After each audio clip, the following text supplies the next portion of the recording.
Oke, semua udah siap dengan catatannya dan kopinya. Pas jam 6.05 nih kita mulai ya. Welcome buat semua yang baru bergabung. Selamat datang di acara Me and My Bible edisi ke-9, oke? Yang artinya hari ini kita bakal bahas Matius 9. Saya mau kasih apresiasi buat setiap peserta dari The Bridge terutama, yang saya tahu baru beres acara home sale gabungan, tapi langsung join lagi ke acara ini. Wow, luar biasa banget. Thank you buat kelaparan dan kehausannya. Saya percaya tuh nggak bakal sia-sia. Tuhan pasti bicara banyak buat kalian semua, teman-teman The Bridge. Dan juga menyapa buat yang lain semuanya, welcome. Kita bakal lanjut acara kita hari ini. Sebelumnya seperti biasa, kita review sedikit apa yang kita bahas minggu lalu ya, di edisi spesial kita minggu lalu, di mana kita bahas Matius 8. Kita lihat minggu lalu bahwa di situ Yesus memulai pelayanan mujizatnya, berbagai macam, mulai dari meredakan angin ribut, mengusir roh jahat, dan menyembuhkan orang sakit. Oke, di layar saudara ada rangkumannya, kita lihat siapa aja yang disembuhkan sama Yesus. Ada si orang kusta, ada hambanya si perwira, centurion, ada ibu mertuanya Petrus. Dan dari sini kita belajar bahwa metode itu bisa berubah-ubah. Saudara lihat ya, ada yang dijamah sama Yesus, ada yang Yesus cuma berkata-kata doang, gitu ya. Metode bisa ganti-ganti, tapi kunci terjadinya kesembuhan selalu adalah ketika ada iman di situ. Entah itu iman dari orang yang sakit, entah itu iman orang lain, atau bahkan mungkin itu iman Yesus sendiri tanpa ada yang minta. Siapapun, tapi yang pasti harus ada iman. Dan iman seperti apa yang perlu kita punya? Minggu lalu kita belajar, yaitu iman yang percaya bahwa Tuhan bukan hanya sekedar sanggup menyembuhkan, Dia juga mau menyembuhkan kita. Oke? Faith is not only knowing that God is able, faith is also knowing that God is willing. Dan nanti di pasal berikutnya, kita akan lihat bahwa masih banyak lagi kisah di mana Yesus menyembuhkan orang sakit, dan di setiap kisah itu kita akan lihat bahwa selalu dan konsisten itu ada iman yang terlibat di dalamnya. Oke, itu bakal selalu tanda yang konsisten selalu ada. Oke, nah, dan puji Tuhan, minggu lalu di akhir sesi, buat yang ikut tahu ya, kita berdoa buat saudara-saudara kita yang sakit, and praise God, saya mendapat beberapa praise report dan kesaksian dari mereka-mereka yang memperoleh mujizat kesembuhan. So, izinkan saya ngambil waktu 2-3 menit buat bacain kesaksian mereka, supaya ini bisa jadi berkat buat kita semua juga. Amin. Ini testimoni dari acara minggu lalu. Saya bacakan ya. Yang pertama dari Ibu Lan. Begini kesaksiannya. Dari kemarin saya merasakan sakit yang luar biasa di dada saya, sesak dan rasanya jantung seperti ada yang menekan. Ini sudah lama saya rasakan dan sering kambuh tiba-tiba. Juga tangan saya yang sebelah kanan itu sakit untuk diangkat dan digunakan untuk beraktivitas. Tapi setelah tadi dengan iman saya berdoa mengikuti Pastor Aryan, saya merasakan dada saya lega, tidak ada lagi rasa sakit yang saya rasakan dari sejak kemarin, juga tangan saya sembuh. Wow, puji Tuhan. Terima kasih banyak, saya merasakan mujizat Tuhan, kata Bu Anlan. Praise God. Kemudian ada juga kesaksian dari Ibu Oyok. Oh, ini kebetulan Bu Oyok ada di sini juga, hadir hari ini. Ini kesaksian Bu Oyok, saya bacakan ya. Puji Tuhan, saya hari Selasa sampai Jumat sore, badan panas menggigil, dan mencret-mencret buang airnya. Sudah minum obat dan antibiotik, tapi nggak sembuh-sembuh. Walau sakit badan menggigil, saya tetap ikut Bible study, dan pas banget membahas firman Tuhan mengenai kesembuhan. Tuhan jamah saya dari semalam sampai pagi ini, badan saya sehat, tidak panas, dan sama sekali tidak menggigil lagi. Tuhan Yesus luar biasa sebagai penyembuh, tabib di atas segala tabib. Terima kasih Tuhan Yesus baik, puji Tuhan. Bu Oyok buat kesaksian, terima kasih. Disembuhkan. Kemudian yang ketiga ada kesaksian dari Ibu Windy. Oke, Bu Windy bilang begini, ketika didoakan di Bible study tadi malam, kaligata di muka dan kepala berkurang setelah 3 minggu sangat mengganggu. Pagi ini bangun untuk doa pagi, pinggang dan kaki berkurang sakitnya. Biasanya bangun itu susah jalan, mau jatuh-jatuh nahan sakit. Thank you banget doanya. Itu dari Bu Windy. Wow, so praise God, Tuhan kita luar biasa. Dan saya percaya Tuhan yang sama juga mau melakukan mujizat untuk kehidupan saudara. So sekali lagi, kalau saudara punya kesaksian tentang apapun yang saudara alami melalui Bible study ini, entah itu kesembuhan, entah itu berkat, entah itu perubahan hidup apapun, please send your testimony, kirimkan kesaksian saudara ke direct message Instagram saya, ada di layar, oke, ke DM Instagram saya. Karena saya percaya kesaksian saudara bisa membangkitkan iman banyak orang lain. So, kesaksian apapun, please kirimkan supaya saya bisa bagikan juga buat para pendengar yang lain, dan itu bisa membangkitkan iman mereka. Ingat bahwa Wahyu 12 bilang bahwa senjata kita untuk mengalahkan iblis apa? Darah anak domba dan kesaksian kita. Oke, itu dua senjata utama kita. So, come on, share your testimony, kirimkan kesaksiannya yang banyak. Tadi kan kalau kita lihat ibu-ibu semua, saya tunggu dari para bapak-bapak, dari teman-teman, adik-adik, boleh kirimin testimoninya. Percaya kita bakal mengalahkan iblis bersama dengan kesaksian kita. Amin. Oke, kita akan segera masuk ke pembahasan hari ini. Saya minum dulu.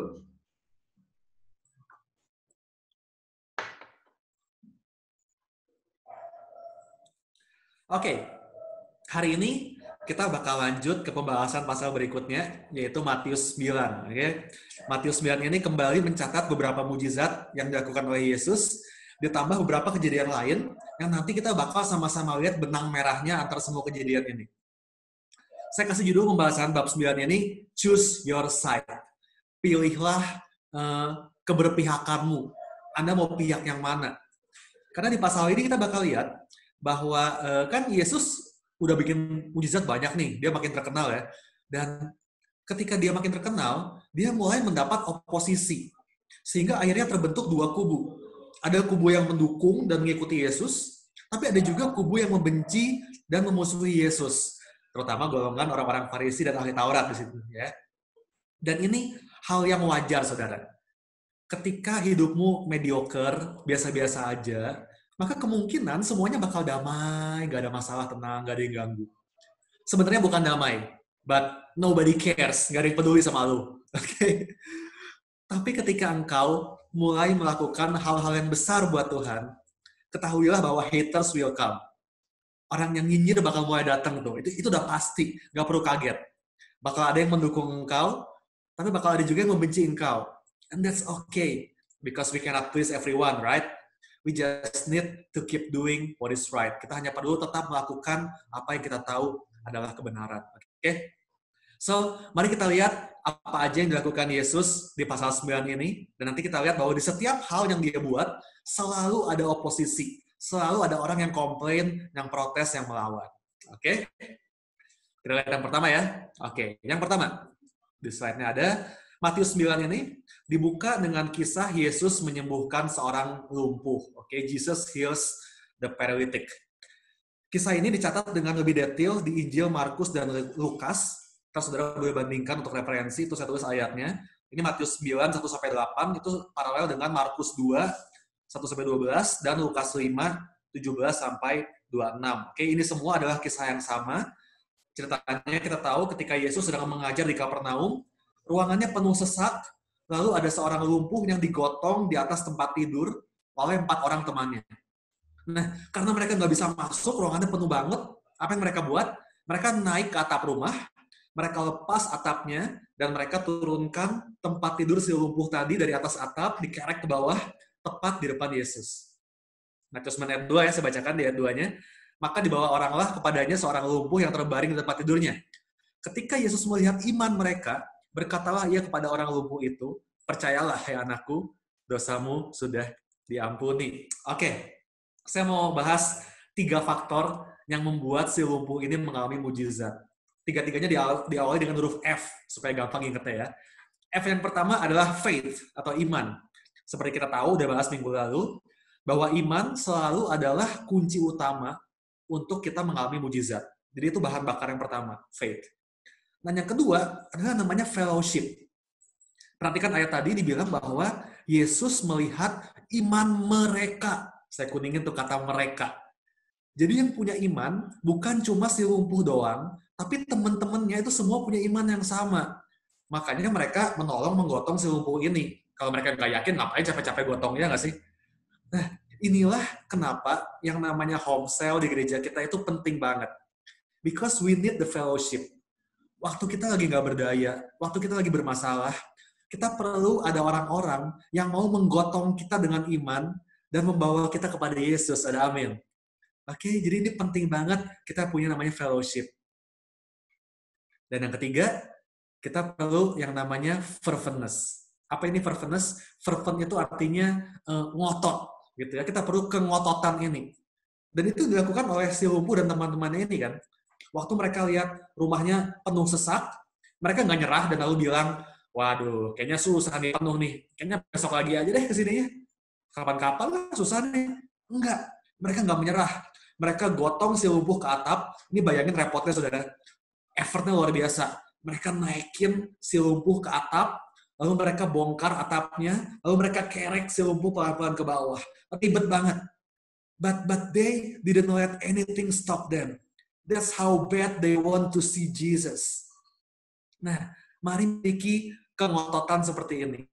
Jangan biarkan apapun menghalangi saudara untuk bertemu Yesus. Oke? Faith, fellowship, and ferventness. 3 hal yang memicu terjadinya mujizat.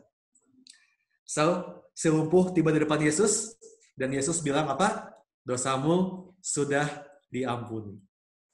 Nah, kita perlu mengerti juga bahwa kepercayaan Yahudi Ortodoks di zaman itu adalah bahwa yang namanya penyakit, semua penyakit, itu dianggap sebagai kutuk dan hukuman atas dosa. Seorang rabi yang bernama Rabi Chija ben Abba, dia pernah berkata begini, dia bilang, no sick person is cured from sickness until all his sins are forgiven him. Gak ada orang sakit yang bisa sembuh sampai dosanya diampuni. Jadi ini adalah kepercayaan ortodoks zaman itu. Namanya dosa itu karena, namanya sakit itu karena dosa. Makanya, sebelum Yesus menyembuhkan si lumpuh, dia perlu meyakinkan si lumpuh ini bahwa apapun dosa yang dia pikir menyebabkan dirinya lumpuh, itu sudah diampuni. He was set free from condemnation first. Sebelum dia disembuhkan badannya, dia dilepaskan dulu dari rasa tertuduh. Karena dia pikir, gue kayak dosa banget nih sampai bisa lumpuh kayak begini. Nah, Yesus pertama bilang, dosamu sudah diampuni. Baru dia sembuhkan si lumpuh ini. Oke, luar biasa ya. Nah, tapi seperti tadi saya bilang di awal, kita bakal lihat bahwa di sini, meskipun ada mujizat besar terjadi, mulai ada oposisi. Mulai ada orang yang nggak suka. Kita lihat di slide berikutnya, di ayat 3 dibilang, maka berkatalah beberapa orang ahli Taurat dalam hatinya. Ia menghujat Allah. Ini sedih sekali ya. Orang-orang ini nggak peduli soal si lumpuh yang sembuh. Mereka lebih fokus mencari kesalahan Yesus. Waduh, menghujat nih. Kan yang bisa mengampuni dosa cuma Allah. Berani-berani dia ngomong dosamu udah diampuni. Wah, ini menghujat nih, blasphemy. Tapi kita lihat respon Yesus. Di ayat 4-nya dibilang. Tapi Yesus mengetahui pikiran mereka, ya iyalah namanya Tuhan. Gitu. Lalu berkata, mengapa kamu memikirkan hal-hal yang jahat dalam hatimu? Manakah lebih mudah? Mengatakan dosamu sudah diampuni, atau mengatakan bangunlah dan berjalanlah? Tapi supaya kamu tahu bahwa di dunia ini anak manusia berkuasa mengampuni dosa, lalu berkatalah ia kepada orang lumpuh itu, bangunlah, angkatlah tempat tidurmu, dan pulanglah ke rumahmu. Oke, kita lihat Yesus mengetahui pikiran. Saat kita memilih untuk melawan Yesus dan kebenarannya, nggak perlu sampai diomongin, baru mikir aja, Yesus sudah tahu. Oke? Dan kita lihat di sini, dalam kasus orang-orang ahli Taurat ini, strategi Yesus keren banget nih. Dia nanya dulu, mana yang lebih gampang? Bilang dosamu udah diampuni, atau bilang bangunlah dan berjalanlah? Kalau kita pikir secara logika, ini dua-duanya hal yang mustahil. Tapi para ahli Taurat, dalam hatinya, mereka pasti berpikir bahwa nyuruh jalan lebih susah. Soalnya kelihatan oleh mata, ya nggak sih? Kalau ngomong dosa diampuni, ya kan nggak ada buktinya kelihatan. Kalau nyuruh orang jalan, kelihatan langsung. Berhasil atau enggak nih? Jadi mereka pikir dalam pikiran mereka, nyuruh jalan lebih susah. Dan ketika Yesus menunjukkan bahwa ia punya kuasa untuk membuat si lumpuh bangun dan berjalan, secara otomatis Yesus juga lagi menyatakan bahwa ia pun punya kuasa untuk mengampuni dosa. Jadi sekali tepuk dua alat.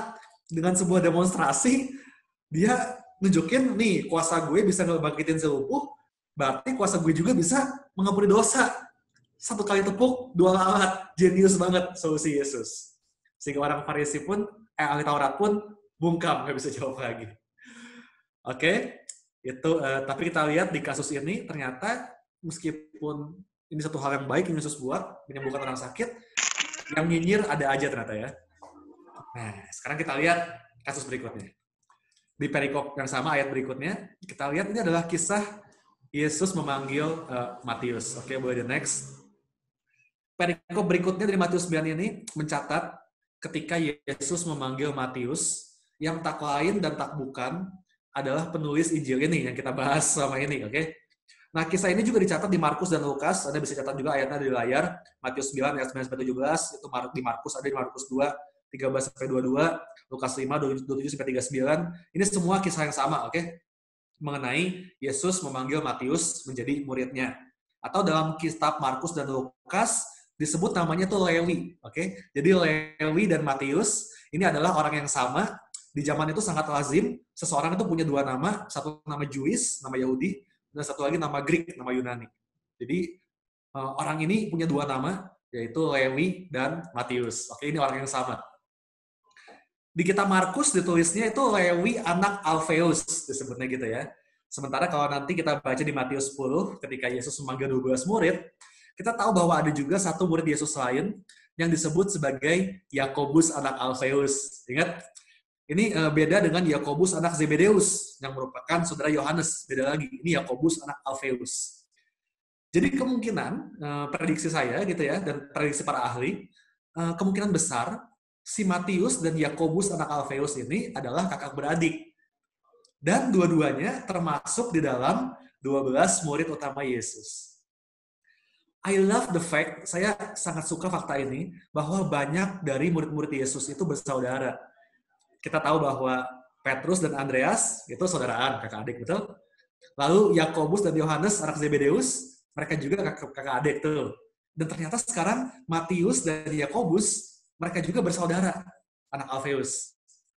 So, kalau saudara punya kakak atau adik yang melayani Tuhan sama-sama hari ini, be grateful for that. Itu jelas satu hal yang Yesus inginkan. Brothers and sisters to serve together. So, kalau kau punya saudara yang melayani Tuhan bareng-bareng, ucapkan syukur. Itu luar biasa banget. Oke. So, Yesus memanggil Matius alias Lewi, yang adalah seorang pemungut cukai. Lihat di ayat 9. Setelah Yesus pergi dari situ, ia melihat orang yang bernama Matius duduk di rumah cukai. Lalu ia berkata kepadanya, ikutlah aku. Maka berdirilah Matius lalu mengikut dia. Kita sudah sempat bahas ketika pasal berapa saya lupa, bahwa panggilan Yesus itu biasanya datang ketika kita lagi bekerja, betul ya? Sama seperti Petrus, Yohanes, Yakobus dipanggil Yesus waktu mereka lagi menangkap ikan. Demikian juga Matius dipanggil Yesus ketika dia lagi bekerja di rumah cukainya. So guys, keep working, keep being productive, because that's the best way to find your life calling. Panggilan hidupmu akan Tuhan nyatakan ketika engkau sibuk bekerja. Jangan diam aja. Apapun yang Tuhan kasih di tanganmu hari ini, kerjakan dengan sepenuh hati. Karena disitulah Tuhan akan menyatakan panggilannya buat hidupmu. Oke? Jadi sama seperti Matius alias Lewi, dia lagi kerja waktu itu. Cuman, pekerjaan dia waktu itu adalah seorang pemungut cukai. Nah, saya mau cerita dikit soal profesi yang namanya pemungut cukai ini. Ini adalah profesi yang sangat-sangat dibenci oleh seluruh masyarakat Yahudi. Pertama, di zaman itu kita tahu Israel itu di bawah jajahan Romawi, betul ya? Dan tentunya sebagai daerah jajahan, Israel itu wajib bayar pajak kepada pemerintah Romawi. Sementara mereka itu kan itu ya bangsa umat pilihan, bangsa perjanjian gitu kan. Dan mereka pegang prinsip mereka hanya mau mengakui satu raja, yaitu Mesias yang mereka nantikan. Jadi ketika ada penjajah yang menguasai mereka, mereka nggak terima. Jadi mereka benci banget sama yang namanya pemungut cukai. Karena para pemungut cukai, tukang pajak ini, dianggap mengkhianati bangsa sendiri, mengkhianati kepercayaan mereka sendiri, dan memilih untuk berkomplot dengan penjajah. Makanya dibenci banget para pemungut cukai. Itu yang pertama. Yang kedua, yang bikin makin parah, adalah sistemnya gini. Tiap pemungut cukai itu dikasih target jumlah tertentu yang harus disetor ke pemerintah Romawi. Setiap bulannya, misalnya saya nggak tahu tiap bulan atau tiap minggu, I don't know lah. Tapi pokoknya ada targetnya nih. Jumlahnya berapa, ini masyarakat nggak tahu. Ini deal-dealan antara si tukang pajak dengan pemerintah Romawi nih. Nah, kelebihannya dari jumlah itu boleh disimpan dikantongin sendiri sama si petugas pajak. Contohnya nih misalnya si tukang pajak ini dikasih target nyetor ke Romawi sebulan 100 juta misalnya. Tapi ternyata di bulan itu dia berhasil narikin pajak dari rakyat itu sebesar 150 juta. Nah, apa yang terjadi? 100 juta wajib disetor ke Romawi sesuai perjanjian. Sementara yang 50 jutanya gimana? Itu boleh buat dia disimpan sendiri, dikantongin sendiri, disimpan sendiri. Makanya nggak heran, akhirnya praktek korupsi gila-gilaan terjadi. Soalnya rakyat juga nggak tahu yang disetornya berapa, ke Romawi yang dikantongin berapa. Makanya semua pemungut cukai di zaman itu tuh kaya raya. Itu semua kaya banget. Kita tahu Matius kaya, kita tahu Zakheus kaya, itu semua pemungut cukai itu kaya. Itu udah apa ya? Itu udah jalan hidup yang mereka pilih. Oke lah, saya akan dibenci oleh bangsa saya, tapi saya bakal punya hidup yang makmur kaya raya. Itu pilihan hidup mereka. Itu alasan kedua kenapa mereka dibenci. Nah, alasan ketiga, ini pemungut cukai ini dianggap sebagai profesi yang paling hina, bahkan dikategorikan sebagai pendosa terbesar, selevel dengan perampok dan pembunuh. Mereka bakal kehilangan semua hak-haknya untuk beribadah di sinagoga, itu nggak boleh. Mereka dikucilkan oleh masyarakat. Jadi mereka dapat hukuman sosial karena pilihan hidup mereka tadi buat jadi orang kaya gitu ya. Nah, kira-kira kayak gitu.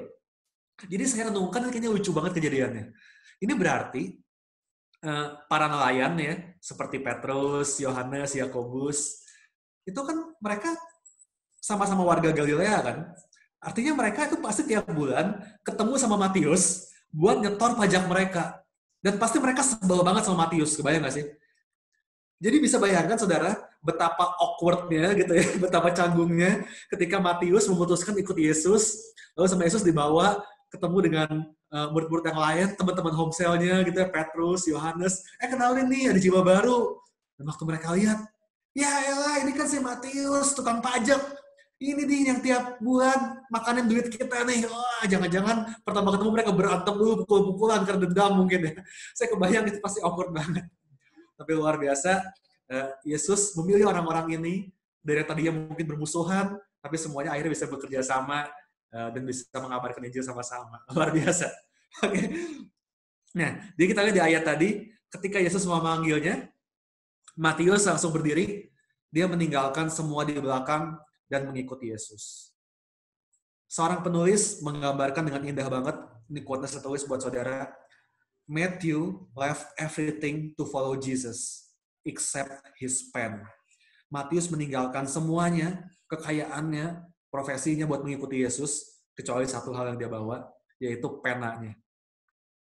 Matius adalah seorang ahli administrasi. Dia tuh biasa menulis.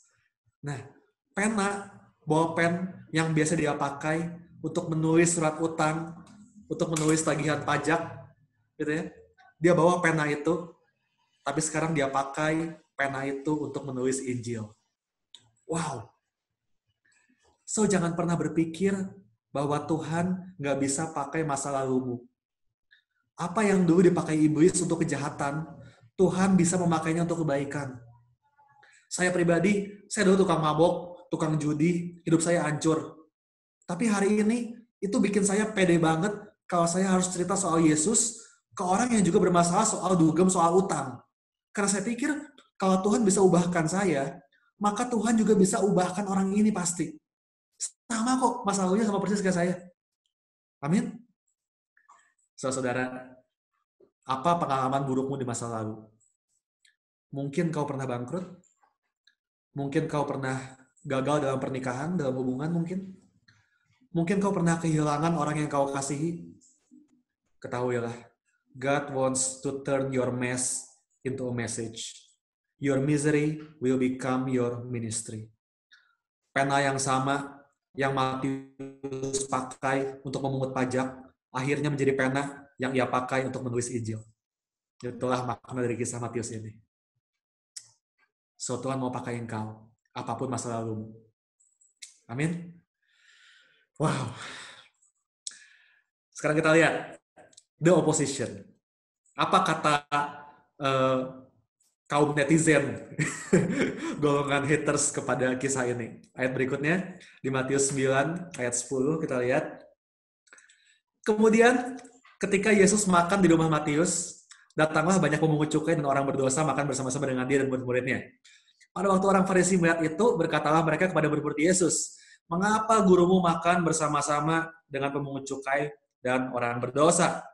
Nah, jadi ini kalau saya lihat, seperti ini sebuah custom di zaman itu, sebuah budaya, tradisi, bahwa ketika seseorang mengambil keputusan besar dalam hidupnya, maka dia bakal bikin pesta, dan dia bakal undang teman-temannya. Persis ketika Zakheus bertobat, ingat nggak? Dia juga bikin pesta, sama ya. Nah, Matius sama. Dia memutuskan mau ikut Yesus, dia bikin pesta. Cuman masalahnya, karena Matius itu kan pemungut cukai tadi, dia dimusuhin sama masyarakat. Jadi waktu dia bikin pesta, teman-temannya yang datang siapa? Ya sesama pemungut cukai juga lah. Kan dia nggak punya teman lain. Yang datang ya tukang pajak juga semua itu kan. Pendosa-pendosa lain gitu kan. Yang sama-sama dikucilkan, itu pada datang teman-temannya Matius. So, it's a great opportunity, kesempatan yang besar untuk Yesus mengabarkan Injilnya. Saya yakin banget hari itu bukan cuma Matius yang percaya sama Yesus, tapi teman-temannya juga.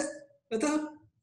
Saudara, waktu engkau memenangkan satu jiwa, engkau mungkin sedang memenangkan satu keluarga, bahkan satu komunitas. So mari, let's fight for that one soul. Mari berjuang buat satu jiwa itu. Karena di balik orang itu ada orang lain, ada teman-temannya lagi, ada gengnya lagi, yang juga bisa kenal Yesus melalui orang yang bertobat itu. Okay, so let's fight. Let's win more soul. So hari itu, jadi banyak orang yang bertobat, tapi lagi-lagi orang Farisi, ya tadi kan nyinyir. Mereka protes hal itu. Kenapa makan sama pemungut cukai dan orang berdosa? Respon Yesus, lagi-lagi jenius banget. Di ayat 12, lihat. Yesus mendengarnya dan berkata, "Bukan orang sehat yang memerlukan tabib, tetapi orang sakit. Jadi pergilah dan pelajarilah arti firman ini. Yang aku kehendaki adalah belas kasihan dan bukan persembahan. Karena aku datang bukan untuk memanggil orang benar, melainkan orang berdosa." Wes. Jadi Yesus menangkis serangan orang Farisi, yang notabene adalah para ahli Taurat, mereka tahu firman Tuhan. Dengan firman Tuhan ditangkisnya. Ini adalah quote Yesus yang diambil dari Hosea 6 ayat 6. Hosea 6 ayat 6 bilang, saya bacakan terjemahan bahasa Inggrisnya, "I want you to show love, not offer sacrifices. I want you to know me more than I want burnt offerings." Saya mau kamu menunjukkan kasih lebih daripada persembahan. So, gimana nggak skakmat? Orang Farisi yang ngerasa dirinya paling pinter, paling suci, paling tahu firman Tuhan, malah dibilang sama Yesus, "Sono-sono, pergi, belajar lagi tuh firman Tuhan." Bilangnya apa tuh di Hosea? Baca lagi. Dan kita lihat, luar biasa ya Yesus. Selanjutnya kalau kita baca, kemudian berikutnya mereka juga mempertanyakan kenapa Yesus dan murid-muridnya nggak berpuasa. Ini juga udah kita bahas 2 minggu yang lalu. Puasanya sendiri itu baik. Oke? Puasa nggak salah, itu jelas disiplin rohani yang bagus. Yang bikin jadi salah adalah motivasi hati kita waktu kita puasa. Dan yang diperbuat orang Farisi adalah mereka itu puasa sekedar biar kelihatan suci untuk mengikuti tradisi. Makanya Yesus jawab mereka di ayat 17. Ada slide-nya, kayaknya ada, coba next. Oke, ada, sip. Ayat 17 bilang, "Begitu pula anggur yang baru tidak diisikan ke dalam kantong kulit yang tua. Karena jika demikian, kantong itu akan koyak sehingga anggur itu terbuang dan kantong itu pun hancur. Tetapi anggur yang baru disimpan orang dalam kantong yang baru pula, dan dengan demikian terpeliharalah kedua-duanya." Nah, anggur baru kalau dimasukin ke kantong kulit yang tua, maka kantongnya akan hancur dan anggurnya akan terbuang. Maksudnya apa? Ini di zaman itu, kalau orang nyimpen anggur, mereka harus minum anggur ya, itu disimpan dalam sebuah kantong anggur yang terbuat dari kulit. Nah, kantong kulit itu kalau masih baru, itu dia sifatnya elastis, bisa melar gitu ya, kayak karet, sehingga ketika dimasukin anggur, tuangin anggur, lalu anggurnya itu berfermentasi, di kantongnya nggak hancur, soalnya bisa melar tadi, elastis. Oke? Nah, sementara kantong kulit yang udah lama, itu udah bakal keras tuh. Bayangin kulit yang udah lama, kan udah dikaku, udah keras. Udah nggak elastis lagi. Sehingga, kalau dituangin anggur baru yang berfermentasi, yang terjadi adalah si kantong kulit itu bakal koyak dan hancur. Nah, itu ilustrasi yang Yesus kasih. Ini lagi bicara soal paradigma dan cara berpikir kita.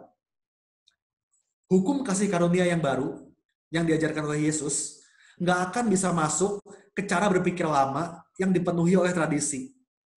Kalau kita mau hidup kita berubah, maka kita harus mengganti cara berpikir kita, mengganti kantong kulit lama kita dengan kantong yang baru, yang elastis. Kita perlu fleksibel dengan perubahan, dengan apa yang relevan di zaman ini. Kalau enggak, maka pengajaran baru yang sebetulnya sangat bagus, itu akan terbuang percuma. Sama seperti anggur baru yang dimasukin ke kantong kulit yang lama.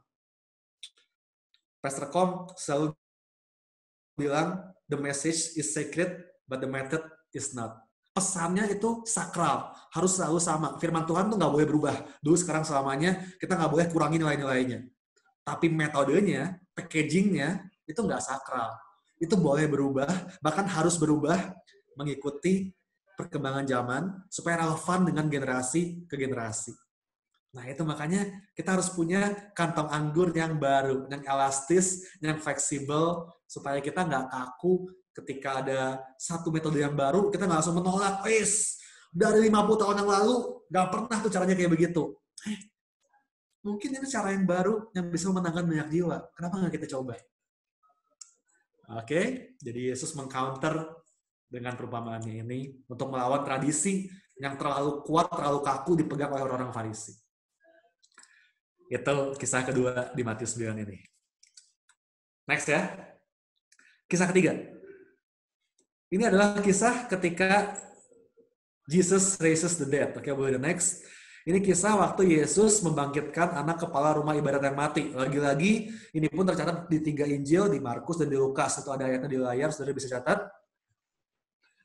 Jadi ceritanya, seorang kepala rumah ibadat mendatangi Yesus dan memohon Yesus untuk menolong anak perempuannya yang berusia 12 tahun, dikatakan.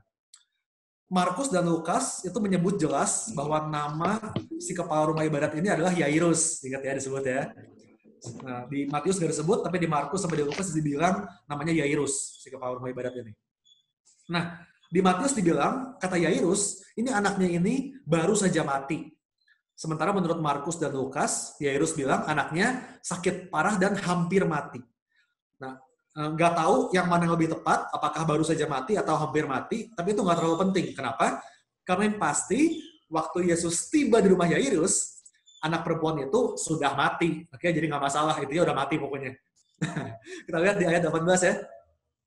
Sementara Yesus berbicara kepada mereka, datanglah seorang kepala rumah ibadat, Yairus tadi, lalu menyembah dia dan berkata, anakku perempuan baru saja meninggal, tetapi datanglah dan letakkan tanganmu atasnya, maka ia akan hidup. Lalu Yesus pun bangunlah dan mengikuti orang itu bersama-sama dengan murid-muridnya. Well, nggak banyak catatan Alkitab yang saya temukan soal Yairus. Tapi mengingat dia adalah kepala rumah ibadat, kita bisa sedikit berspekulasi ya. Kita bisa tebak-tebakan, menerka-nerka. Nah, antara Yairus ini beda sendiri dengan pemuka-pemuka agama lainnya. Karena yang lain kan benci Yesus, nggak percaya sama Yesus gitu ya.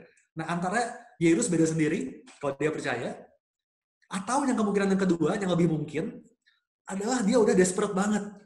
Awalnya dia juga nggak percaya Yesus, tapi dia udah coba segala cara demi nyembuhin anaknya yang umur 12 tahun mati ini. Dia udah pakai segala cara, udah nggak tahu gimana lagi. Semua dokter udah dibawa, mungkin udah pakai ahli apa, mungkin bahkan dukun, saya nggak tahu lah apapun caranya. Udah putus asa, nggak tahu gimana lagi. Akhirnya dia pikir, udahlah terakhir saya mau coba Yesus. Meskipun saya benci orang itu, oke lah saya mau cobain, minta tolong dia. Katanya dia bisa. Kalau betul dia Mesias, dia pasti bisa. So, dia menghampiri Yesus pada akhirnya. Dan amazing-nya, meskipun dia datang pada Yesus sebagai pilihan terakhir, gitu ya, last resort dia, udah gak tahu lagi ya datang sama Yesus, tapi Yesus nggak menolak dia. Saya bayangkan, waktu itu, mungkin Yesus, ketika diminta tolong sama Yairus, Yairus bilang, tolong, anakku usia 12 tahun, hampir mati. Atau baru saja mati. Yesus ingat ketika dia berusia 12 tahun, ingat kisahnya, Yesus itu ketinggalan di Yerusalem, kemudian Maria dan Yusuf Orang tuanya panik bukan main, nyariin Yesus 3 hari keliling-keliling sampai ketemu di bait Allah. Dan Yesus tahu betapa orang tuanya panik waktu itu. Jadi dia bisa memahami perasaan Yairus yang kehilangan anaknya yang berusia 12 tahun. Yesus ngerti itu. So, sama seperti kisah si centurion minggu lalu, Yesus pun bangun dan dia pergi ke rumah Yairus. Jesus was not only able, he was also willing. Dia nggak cuma sanggup, dia juga mau. Dia jalan ke rumah centurion, dia jalan ke rumah Yairus, dia jalan ke Golgota, dia akan jalan kemanapun. Karena kasihnya bagi saudara dan saya. He will go for you. Dia mau menolong kita. Amin. Wow. Anyway, di tengah perjalanan Yesus ke rumah Yairus, kita tahu ada selipan kisah di mana ada seorang perempuan yang udah 12 tahun sakit pendarahan yang dia bilang, asal ku jamah saja jubahnya, aku akan sembuh. Tahu kisah itu ya?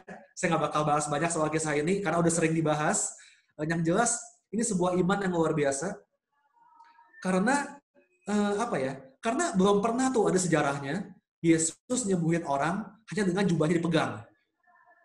Emang udah pernah? Nggak pernah ada kayak gitu. Yang biasa kan antara Yesus berfirman atau Yesus menjamah yang sakit. Jadi iman si perempuan ini bisa dibilang iman yang nyeleneh, ya nggak sih? Dia bikin aturan sendiri, bikin metode sendiri. Tapi ini luar biasanya. Seperti yang kita bahas kemarin.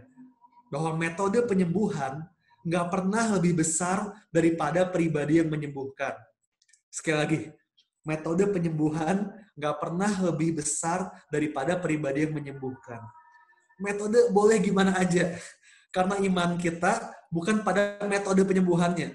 Melainkan pada pribadi sang penyembuh, yaitu Yesus. Iman kita ada pada pribadinya, bukan pada metodenya. Oke? Nah, kita tahu, anyway, by the way, nasib perempuan ini itu mirip sama Matius. Tadi kan Matius dia dikucilkan, dia nggak bisa ikut acara-acara besar Yahudi, betul? Nah, si perempuan ini juga sama. Karena sakit pendarahan itu di zaman itu dianggap sebagai unclean atau najis. Jadi dia pun terkucilkan dari masyarakatnya. Dan Yesus bilang sama perempuan itu, anakku, imanmu telah menyelamatkan engkau. Again, faith is the key here. Iman adalah kuncinya. And again, Jesus nggak cuma menyembuhkan secara jasmani, tapi juga secara rohani. Si perempuan yang terkucilkan ini, Yesus panggil apa? Anakku. My daughter, dia bilang. Yesus memberikan padanya sebuah penerimaan, sebuah identitas yang baru. What a great truth. Bahwa pendosa seperti Matius, orang najis seperti perempuan ini, bahkan orang seperti Yairus yang mungkin selama ini ikut menghina Yesus bersama ahli Taurat lain, tapi semua orang ini kalau kita lihat, apapun latar belakangnya, apapun keadaannya, saat mereka datang kepada Yesus, Yesus tidak menolak mereka. Sama juga, apapun hari ini keadaanmu, saudara. Yesus tidak menolak engkau. You can come as you are. Orang mungkin hina engkau, orang mungkin kucilkan engkau, orang mungkin pikir kau nggak ada harapan. Tapi kalau engkau datang pada Yesus, dia nggak menolak engkau. Bahkan dia akan berjalan ke rumahmu. Amin. Nah, kita lihat sekarang. Lanjut ya, jadi si perempuan udah sembuh, lalu Yesus berjalan terus ke rumah Yairus. Sekarang kita lihat oposisi. Lagi-lagi ada oposisi yang Yesus alami di kisah ini. Matius 9 ayat 23 dan 24. Ketika Yesus tiba di rumah kepala ibadat itu, di rumah Yairus, melihat peniup-peniup seruling dan orang banyak ribut, berkatalah ia, pergilah karena anak ini tidak mati tetapi tidur. Tetapi mereka, orang banyak itu menertawakan dia. Oke? Nah, waktu Yesus tiba di rumah Yairus, dan dia melihat di situ ada orang banyak sedang berduka. Dan juga ada peniup-peniup seruling. Apa ini peniup seruling? Kalau sudah pelajari, ini juga merupakan adat istiadat Yahudi zaman itu. Ketika ada orang yang meninggal di zaman itu, maka keluarganya akan menyewa tim duka namanya lah, kalau saya kasih nama tim duka, oke? Terdiri dari apa aja? Terdiri dari satu orang peratap, satu atau lebih sih. Ada yang namanya peratap, biasanya wanita, oke? namanya peratap, tugasnya meratap. Dia bakal nangis-nangis, bikin suasana sendu, pokoknya mengucapkan kata-kata kesedihan di sepanjang upacara duka itu. Namanya peratap. Lalu ada peniup seruling. Itu biasa minimal 2 orang.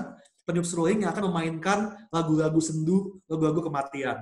Jadi ini tim duka yang selalu disewa oleh orang yang anggota keluarganya meninggal. Nah makanya, ketika Yesus bilang, anak ini nggak mati tetapi tidur. Ini orang-orang ini yang tadinya lagi berduka, langsung berubah jadi menertawakan. Dulu saya bingung, aneh banget ya. Orang lagi nangis, terus tiba-tiba jadi ketawa gitu. Cepat banget berubahnya. Lagi berduka, tiba-tiba bisa ketawa. Nah ternyata setelah saya pelajari, emang mereka ini orang-orang bayaran. Dari awal juga nangisnya nggak tulus, berdukanya nggak tulus. Makanya mereka bisa langsung berubah menertawakan Yesus. Waktu Yesus bilang, ini nggak mati tapi tidur. Mereka bahkan nggak pengen anak ini bangkit. Mereka nggak mau itu bangkit. Kenapa? Karena mereka kan dapat duit dari orang mati. Mereka tim duka yang dibayar. Jadi mereka nggak pengen ada yang namanya mujizat kebangkitan. Mereka cuma peduli sama diri sendiri. Mereka nggak peduli soal si anak perempuan yang mati itu. Nah, kita lihat respon Yesus di ayat 25-nya. Dibilang, setelah orang banyak itu diusir, Yesus masuk dan memegang tangan anak itu, lalu bangkitlah anak itu. Jadi, para penduka palsu itu, tim drama tadi itu yang munafik itu, diusir dulu sama Yesus. Diusir semua. Injil Lukas menulis, yang Yesus izinkan ada dalam rumah, itu hanya Yairus, istrinya, kemudian Petrus, Yohanes, Yakobus. Udah hanya 5 orang itu yang boleh. Dan setelah itu, baru Yesus berkata, Talitakum, yang artinya, hai anak, bangunlah. Dan anak itu pun bangkit. Kadang, saudara, untuk mengalami mujizat Tuhan, kita perlu terlebih dahulu mengusir distraction yang melemahkan iman kita. Saat kita berdoa buat minta mujizat, kadang-kadang ada orang yang ngetawain kita, seperti mereka ngetawain Yesus. Nah, kita perlu mengusir mereka dari pikiran kita. Jangan biarkan mereka mendistract fokus kita. Jangan biarkan mereka menghancurkan iman kita. Kita perlu tetap yakin bahwa Yesus sanggup dan Yesus mau menolong kita. Jadi semua omongan orang yang negatif itu kita usir dari pikiran kita. Oke? Itu kisah mengenai Yesus membangkitkan anak perempuan Yairus.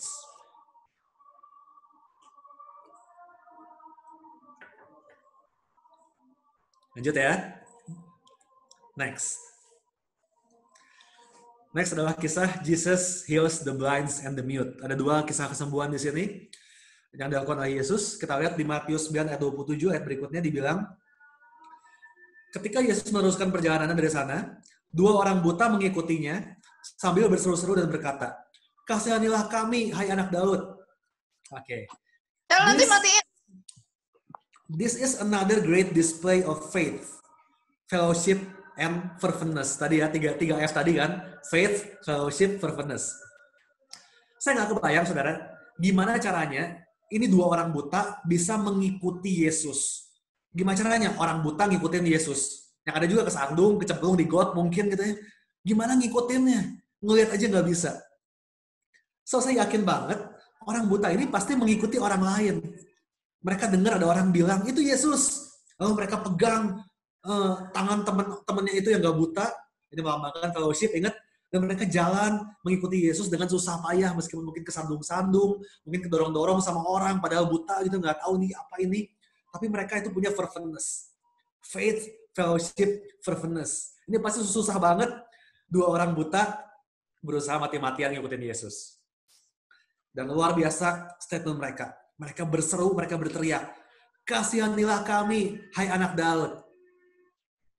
Ini adalah pertama kalinya tercatat di Injil ini bahwa ada orang yang memanggil Yesus dengan sebutan anak Daud. Sementara kita tahu bahwa anak Daud adalah sebutan khusus bangsa Yahudi untuk Mesias. Mereka tahu bahwa nubuatannya, juru selamat, Mesias akan datang, dan itu adalah keturunan Daud. Jadi ketika selama ini orang gak berani bilang Yesus adalah Mesias, tapi 2 orang buta ini mengakui dengan terang-terangan, bahkan mereka berseru-seru bahwa Yesus adalah anak Daud, Mesias yang dinantikan. Wow, this is a great declaration of faith. Dan seperti biasa, akhirnya apa yang buat mereka sembuh, kita tahu, di ayat 29 kita baca, Yesus menjamah mata mereka sambil berkata, jadilah kepadamu menurut apa? Imanmu. Seperti biasa, kuncinya adalah iman. Oke? Iman lagi, betul. Memang buat mujizat cuma perlu iman aja. Dan kemudian nyambung sama kisah ini, baru beres dua orang buta, bukan dua orang buta, dua mantan orang buta ini baru juga keluar dari rumah itu.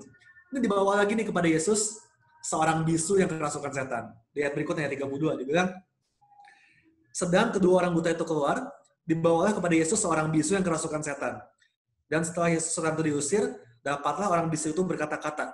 Maka heranlah orang banyak katanya, yang demikian belum pernah dilihat orang di Israel. Oke, jadi di kisah kedua ini, imannya adalah iman orang lain, betul ya? Iman orang-orang yang membawa si bisu ini. Mereka jelas punya iman. Makanya mereka bawa si bisu kepada Yesus. Si bisu mungkin nggak punya iman, karena kerasukan roh jahat, gimana bisa punya iman? Lagi kerasukan kok. Tapi ada orang lain yang punya iman bahwa dia bisa dilepaskan.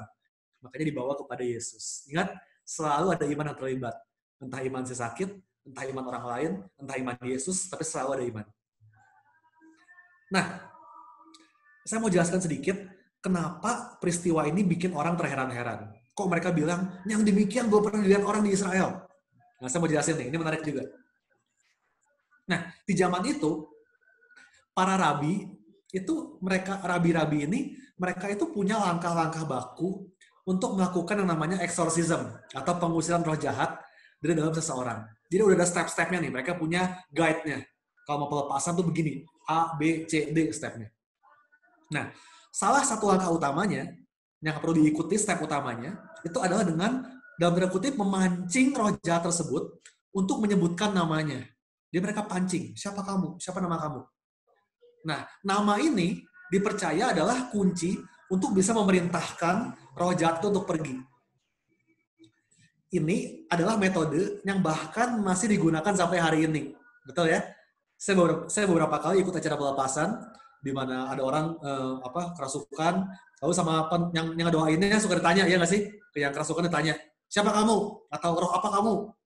Lalu kemudian roh jahatnya bakal menjawab gitu kan. Mungkin roh perzinahan, atau mungkin roh pembunuhan, atau mungkin apalagi roh penyembahan berhala gitu kan. Bakal jawab tuh. Dan kemudian setelah dijawab oleh roh jahatnya, maka si pendoa bisa dengan lebih spesifik menengking roh jahat itu buat keluar. Pernah lihat kejadian itu? Saya sering mengalami itu. Saya sering lihat acara pelepasan, itu biasa kayak gitu. Nah, nggak ada yang salah dengan metode ini, oke? Ini nggak salah. Metode ini boleh dipakai, karena dengan kita tahu lawan kita, lebih gampang mengidentifikasi, lebih gampang ngusirnya pasti. Jadi ini nggak salah, oke? Boleh dipakai metode ini. Bahkan Yesus sendiri, dia juga sempat mempraktekkan metode ini. Ketika dia mengusir roh jahat, dan memindahkannya kepada babi. Ingat Matius 8 minggu lalu? Kalau sudah baca kisah yang sama, di Markus 5, itu cerita yang sama, sebelum diusir roh jahatnya dipindahin ke babi, Yesus sempat tanya sama si orang gila yang kerasukannya itu, siapa namamu? Dan si gila itu menjawab, namaku Legion, karena kami banyak. Ingat? Jadi, mengidentifikasi roh jahat, ini adalah sebuah metode yang alkitabiah. Kita bisa pakai metode ini. Oke? Ini nggak salah, boleh. Tapi, dalam kasus si orang bisu yang kerasukan di Matius 9 ini unik.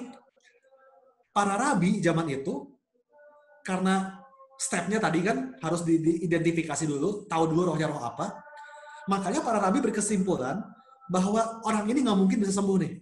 Roh jahatnya nggak mungkin bisa diusir. Kenapa? Karena orangnya bisu. Gimana bisa mancing roh jahatnya buat nyebutin nama supaya bisa diusir? Ngomong aja nggak bisa kok orangnya bisu. Jadi bagi orang-orang di zaman itu, kalau kerasukan roh jahat dan bisu, itu udah hopeless. Nggak bisa ditolong lagi. Tapi buat Yesus, no problem. Makanya ketika Yesus usir roh jahatnya, orang banyak bilang, wow, yang demikian belum pernah dilihat orang di Israel. Karena selama ini mereka pikir kalau bisu nggak bisa. Stepnya nggak bisa diikutin lagi. Luar biasa ya. Sekali lagi saya tekankan sekali lagi. Inilah kenapa kita nggak boleh mensakralkan metode, guys. Oke? Kita boleh pakai metode, tapi jangan disakralkan. Oh, harus sebut nama roh jahatnya. Kalau nggak mungkin bisa diusir. Oh, harus pakai minyak urapan nih. Kalau nggak ada yang bawa minyak, nggak bisa nih, nggak bisa. No, guys. Jesus is bigger than any methods. Yesus lebih besar dari metode apapun. Yesus nggak tergantung sama metode. Oke? Saya sekali lagi tegaskan, saya nggak menentang metode. Oke? It's good. Saya pun kalau doain rumah orang, saya diundang buat pemberkatan rumah misalnya, saya pun bakal pakai minyak urapan. It's good, oke? Metode boleh dipakai. Itu ada perlambangannya bagus. Tapi kalau sampai nggak ada nih minyak urapannya gitu ya, mari jangan kita mengecilkan Tuhan dan beranggapan bahwa, oh kalau metodenya nggak tepat, maka Tuhan nggak bisa bekerja. No, no, no, no, guys. Tuhan nggak tergantung sama metode. Oke? Sekali lagi, iman kita bukan pada metodenya, tapi pada pribadi Yesusnya. Ada amin. Jadi boleh pakai metode, tapi jangan disakralkan. Kalau ada alat-alatnya buat metode itu, syukur. Kalau nggak ada, tetap berdoa. Tetap yakin bahwa Yesus sanggup. Oke? Amin?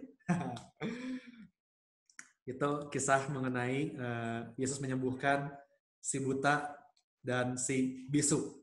Dan sekarang kita lihat lagi-lagi ada oposisi. Seperti biasa tadi kan, inti dari bab 9 ini adalah selalu ada oposisi. Kita lihat di ayat 34-nya. The next. Tetapi orang Farisi berkata, dengan kuasa penghulu setan, ia mengusir setan. Parah nggak sih guys? Mereka udah nggak bisa menyangkal mujizatnya, karena udah nyata banget depan mata. Tapi karena haters ini kekeh, ngotot, ya udah apapun alasannya, pokoknya harus dikritik deh. Gitu. Jadi mereka bilang, oh ini mah kuasa penghulu setan nih, Yesus pakainya nih. Gimana pun juga tetap salah pokoknya. Mau gimana tetap salah, Yesus gak bisa benar menurut mereka. Nah, makanya kita lihat nih, di semua event ini, di tabel yang ada di bawahnya. Kita lihat, waktu Yesus menyembuhkan si lumpuh, ada oposisi. Dibilang, ia menghujat Allah. Apa respon Yesus? Dia demonstrasikan kuasanya. Dia tunjukin bahwa, emang sih bisa menyembuhkan nih, dan emang sih bisa mengampuni dosa. Gitu kan. Kemudian waktu Yesus makan bersama dengan Matius dan para pemungut cukai, oposisi bilang apa? Wah, yang makan sama orang berdosa nih. Respon Yesus gimana? Dia tangkis dengan firman Tuhan. Baca tuh Hosea 6 ayat 6. Gitu kan? Yang penting itu belas kasihan. Kemudian di kejadian Yesus membangkitkan anak Yairus yang mati. Oposisinya apa? Ditertawakan. Respon Yesus gimana? Udah pergi keluar semua. Yesus mengusir semua distraction. Sampai di kisah terakhir, Yesus menyembuhkan yang buta dan yang bisu, mengusir setan. Oposisinya tetap ada. Dibilang, ia mengusir setan dengan kuasa penghulu setan. Respon Yesus apa? Nggak tercatat. Kemungkinan besar, Yesus tidak merespon, saya simpulkan. Karena Yesus udah coba segala cara. Kasih lihat mujizat, kasih lihat firman Tuhan, usir distraction kalau perlu. Yang penting mujizat harus tetap diadakan. Tapi ini haters tetap nggak berhenti. Sehingga akhirnya Yesus nggak merespon lagi. Seolah Yesus bilang, udahlah percuma, mau digimanain juga, mereka nggak bakal berhenti nyinyir, haters will be haters, biarin aja, nggak usah direspon, mari kita tetap berbuat baik aja. Itu kira-kira Yesus buat. Yesus tahu banget bahwa saat dia menyatakan kebenaran, there will be two sides, akan ada dua sisi. Bakal ada orang yang mendukung, tapi bakal ada juga orang yang membenci dia. Makanya saya kasih judul tadi hari ini adalah choose your side. Oke, boleh di next. Yesus bilang nih di Lukas, saya bacakan dalam terjemahan The Passion lebih jelas, dibilang gini. Don't think for a moment that I came to grant peace and harmony to everyone. No, for my coming will change everything and create hostility among you. From now on, kata Yesus, even family members will be divided over me and will choose sides against one another. Bahkan satu keluarga itu bisa terbagi. Mereka bakal pilih sides-nya. Mau di pihak Yesus atau di pihak lawan Yesus. Ketika dia berhadapkan pada kebenaran firman Tuhan, We must choose our side. Kita nggak bisa setengah-setengah. Kita nggak bisa mengabdi kepada dua tuan. Kita nggak bisa suam-suam kuku, nggak panas, nggak dingin. Wahyu 3:16 bilang, karena engkau suam-suam kuku, nggak panas, nggak dingin, aku akan memuntahkan engkau dari mulutku. So, nggak bisa. Mengikut Tuhan, itu ada banyak tantangannya. Dan kita perlu memutuskan dengan tegas. Yes or no. There is no middle ground. Nggak ada tengah-tengahnya. You can give it all or not at all. Kau bisa kasih segalanya atau nggak sama sekali. So, jangan setengah-setengah. Choose your side. Ayat lain di Matius 12, boleh the next lihat. Yesus bilang gini, so join with me. For if you are not on my side, you are against me. Kalau engkau nggak di pihakku, maka engkau melawanku, kata Yesus. And if you refuse to help me gather the spoils, you are making things worse. Kalau kita nggak serius kerja buat Tuhan, yang ada malah kita making things worse. Kita bikin susah aja, kita bikin keadaan lebih buruk, mendingan nggak usah sekalian, Yesus bilang. Okay? If you refuse to help me gather the spoils, you are making things worse, kata Yesus. Kalau engkau menolak membantuku untuk mengumpulkan, maka engkau bikin keadaan makin buruk. Mengumpulkan apa? Spoils apa sih Yesus maksud? Membantu Tuhan mengumpulkan apa sih? Jawabannya ada di ayat terakhir di pasal ini, Matius 9 ini. Sekaligus menjawab pertanyaan dari siapa ya? Dari Angelica Agustin ya. Kalau saya nanya tentang Matius 9 ayat 36 sampai 38. Ini ayat terakhir, saya akan tutup dengan ini. Dibilang, melihat orang banyak itu, tergeraklah hati Yesus oleh belas kasihan kepada mereka. Karena mereka lelah dan terlantar seperti domba yang tidak bergembala. Maka katanya kepada murid-muridnya, tuayan memang banyak, tapi pekerja sedikit. Karena itu mintalah kepada Tuhan yang mempunyai tuayan, supaya mengirimkan pekerja-pekerja untuk tuayan itu. See, this is the spoil that we need to gather. Inilah berkas, inilah yang perlu kita kumpulkan. Hati Yesus hancur melihat orang-orang yang choosing the wrong side, yang memilih sisi yang salah. Yesus tahu bahwa orang-orang ini hidupnya nggak bakal benar-benar bahagia, akan kosong, akan putus asa, dan berakhir pada kebinasaan. Jesus wants everybody to choose the right side, sehingga bisa selamat dan gak binasa. Itu Yesus mau. Masalahnya tuayannya, orang-orang yang tersesat ini ada banyak banget. Masih ada begitu banyak orang-orang di luar sana yang belum kenal Yesus. Sementara pekerjanya, orang-orang yang mau sungguh-sungguh menangin jiwa buat kerajaan Tuhan, itu gak banyak. So jelas dibilang ayatnya, kita harus berdoa, minta kepada Tuhan, supaya dia mengirimkan lebih banyak pekerja untuk tuayan yang besar ini, jiwa-jiwa ini. But the big question is, pertanyaan besarnya adalah, how about yourself? Maukah engkau ikut bekerja di ladang Tuhan? Will you choose His side? Yang artinya nggak setengah-setengah ikut Tuhan, melainkan benar-benar help Him to gather the spoils and win the lost. Karena tuayan banyak, tapi pekerja sedikit. Let's work together in this. Jangan cuma berdoa, Tuhan ini aku utus dia. No, tapi mari ikut bekerja juga. Pertama, choose your side. Pilih pihakmu. Karena ikut Tuhan nggak bisa setengah-setengah. Tapi setelah itu yang kedua, help others to choose their side. Bantu orang lain buat milih pihak mereka juga. Bawa orang lain buat memilih sisi yang benar juga, supaya mereka selamat. Together, we shall plunder hell and populate heaven. Bersama-sama, mari kita jarah neraka dan kita penuhi surga dengan jiwa-jiwa bagi Yesus. Mari menjadi pekerja di hadapan Tuhan. Karena tuayan banyak dan pekerja sedikit. Mari bawa orang-orang to choose the right side, supaya mereka selamat, supaya mereka nggak binasa. Amin. Mari kita berdoa. Terima kasih Bapak buat hari ini. Thank you buat pengajaran hari ini. Terima kasih buat kebenaran firman Tuhan. Aku berdoa Tuhan buat setiap Bapak, Ibu, Saudaraku yang mendengarkan firman Tuhan hari ini. Biar mereka tetap berdiri di pihak Tuhan. May they choose the right side. Mereka tetap berdiri buat Tuhan. Meskipun banyak oposisi, banyak tekanan. Kami tahu bahwa ikut Tuhan banyak tekanan. Ikut Tuhan tuh gak gampang. Tetap setia sama Tuhan, tetap pegang kebenaran ketika keadaan sulit, ketika godaan banyak, itu gak gampang. Tapi aku berdoa supaya Roh Kudus yang memberikan kepada kami kekuatan to choose the right side. Untuk tetap berdiri di pihak Tuhan, meskipun keadaannya gak gampang. Di tengah semua oposisi, biar kami semua tetap berpihak pada Tuhan. Hamba berdoa, biar setiap bapak, ibu, saudara tempat ini, mereka seperti Matius, yang tadinya menggunakan penanya untuk kejahatan, untuk mengkorupsi pajak, tapi akhirnya menggunakan penanya buat menulis Injil.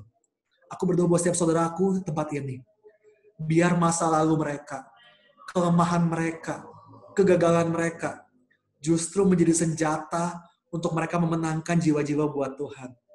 Let our mess become our message. Let our misery become our ministry. Biar kegagalan kami menjadi pesan yang kami sampaikan buat orang lain. Biar kehancuran kami, kepedihan kami menjadi pelayanan kami. Sehingga kami bisa memenangkan orang-orang yang memiliki beban yang sama. Aku berdoa, pena yang iblis pakai buat merusak kehidupan kami, menjadi pena yang Tuhan pakai untuk menulis kisah Yesus. Mengabarkan gospel, kabar baiknya Yesus. Terima kasih Bapa. Ini komitmen kami malam hari ini. Untuk mengabarkan nama Yesus di tengah semua tekanan yang ada. Memenangkan satu lagi jiwa buat Tuhan. Karena kami tahu di balik satu jiwa itu, ada satu keluarga, ada satu komunitas, bahkan ada satu generasi. Thank you Tuhan. Biar Engkau yang perlengkapi kami, Engkau yang kuatkan kami, Engkau persiapkan kami buat ladang ini. Dalam nama Tuhan Yesus, kami sudah berdoa. Amin. Amin, amin, amin. Thank you, Bapak, Ibu, Saudara yang udah setia 1 jam mengikuti acara hari ini. Itu dia Matius 9, choose your side, pilih sisi kita dengan benar, yaitu berpihak pada Yesus, dan mari gunakan apa yang kita punya di masa lalu untuk memenangkan orang-orang di masa depan.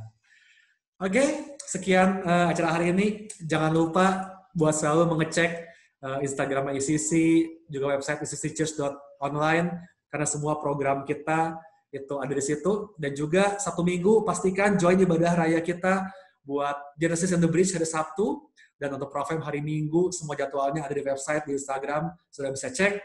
Dan sekali lagi semua pertanyaan, semua kesaksian, testimoni, boleh dikirimkan ke Instagram saya, Aryan Dave.